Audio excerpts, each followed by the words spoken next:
AOC's fans like to say she's living in our heads like Pharrell Williams singing Happy. But in fact, it's the policies that live in our heads, and they should live there because we know so many people who've been brutalized by such ideas. When you hear someone talk about socialism like it's a fun new way to pay down my college debt, you gotta scream. Just prepare to be called awful things for doing so. Today, pointing out the evil of the past makes you the bane of the present. All of her ideas are straight out of the socialist playbook. I do think she's very talented on social media and she's got a big following, but she's now a member of Congress as a Democrat, and there's certain rules as a Democrat that you have to play by. Now, she's just a freshman. She has to realize Pinocchios are for Donald Trump.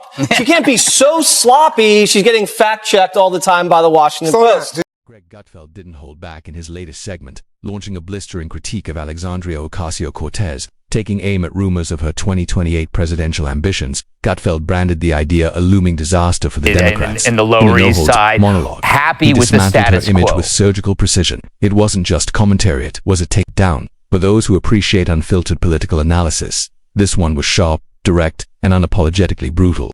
AOC. What? She's kind of fun. In a silly but earnest, wrong but adorable way. She's like your daughter when she comes back from her first year at Brown, full of half-baked, half opinions, in need of some gentle, patient deprogramming. But people have to realize new faces doesn't mean new ideas. Drives me crazy. AOC has never introduced a fresh idea or issue in her life. Unsurprisingly, the Democratic establishment isn't on the same page. Let's be honest, AOC is still politically inexperienced. And no, not in the environmental sense. Her proposals often read like late-night dorm room scribbles, not serious policy. Add to that an overdose of performative wokeness, and it starts to feel more like a meme than a movement. Gutfeld left the door open for her to grow, but right now, she's more influencer than leader. If Democrats are banking on her as their 2028 frontrunner, they may want to start rehearsing their concession speeches. AOC was on 60 Minutes last night. Quite a feat for a newcomer. Must be all her great new ideas. People are going to have to start paying their fair share in taxes. Once you get to like the tippy tops, on your $10 millionth dollar, sometimes you see tax rates as high as 60 or 70%. What an expression. Now, the real story isn't AOC's very old ideas. It's the media's gushy view of her. Even with her old ideas, she gets on 60 Minutes. The past is called the future, and you better love it. The left has showcased AOC like she's a political iPhone, sleek, disruptive, and exciting. But the truth, she's more like a flip phone with a makeover. Her bold ideas repackage socialism straight out of the last century, delivered with TED Talk flair but little originality. There's no innovation. No evolution, just copy-paste from outdated ideologies.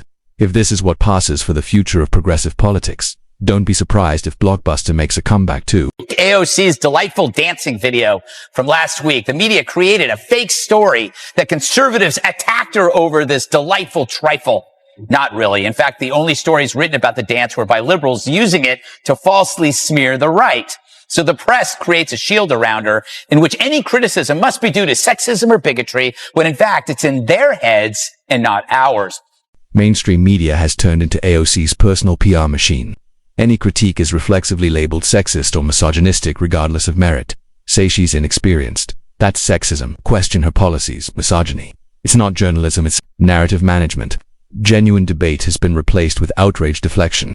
And unless you're ready to praise her tweets and policies without question, you're cast as the villain. But the strategy works by preventing real criticism about her actual beliefs, which are retreads of horrible ideas from previous centuries. Socialism with a smile, fascism among friends, Venezuela meets vegan. The sad news is that we have proof of such utopian nightmares. Sadder news, so many young people don't care. Socialism is a brand that happily reinvents itself with every naive generation. In many cases, AOC's biggest liability isn't her fan base. Her most fervent supporters elevate her to near religious status, present them with recycled rhetoric from the 1970s and slap her name on it. They'll cheer like it's gospel. Try challenging her arguments and suddenly you're labeled a bigot or worse. It's not about open discourse, it's about unquestioning loyalty. Disagree, and you're cancelled. AOC's fans like to say she's living in our heads like Pharrell Williams singing Happy. But in fact, it's the policies that live in our heads, and they should live there because we know so many people who've been brutalized by such ideas.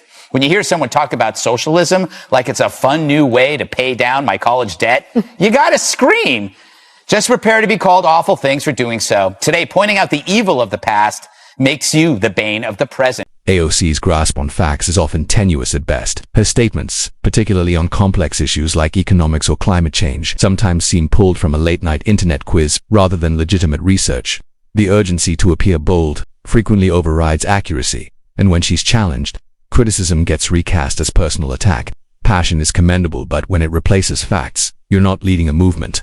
You're performing one. All of her ideas are straight out of the socialist playbook. I do think she's very talented on social media and she's got a big following, but she's now a member of Congress as a Democrat, and there's certain rules as a Democrat that you have to play by. Now, she's just a freshman. She has to realize Pinocchios are for Donald Trump. She can't be so sloppy. She's getting fact-checked all the time by the Washington Post. Gutfeld also highlighted AOC's consistent avoidance of open debate. It's become a pattern. Dodge the conversation, claim victimhood, and discredit the challenger with labels.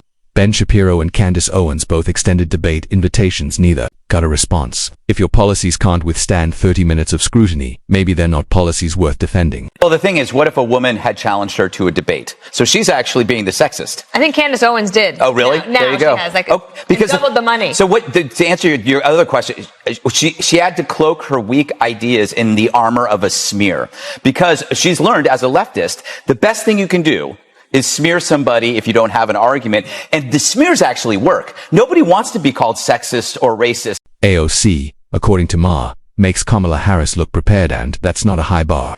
If Democrats nominate her, it won't just be a gamble, it'll be political self-sabotage. Say what you will about Kamala, at least she attempts to look the part. AOC seems more invested in social media feuds than governance. Democrats must stop choosing candidates based on identity boxes and social media presence. America needs leadership, not lectures. They gamed the system. They changed it. And who do you see on the horizon for 2028 in the Democratic primary? Right now? Yeah. Bernie and AOC. No. They got the biggest crowds. That doesn't matter. It won't sustain itself, but right now they have no leader. Okay? But this is the thing the Republican Party has to understand too. Both parties lost in the last election. Trump won. Okay? And I don't know if that's going to transfer. We should have won 4 more seats in the Senate. If you looked at the last 70 races for the Senate, 69 fall exactly the way. I think it's Moore versus Youngkin.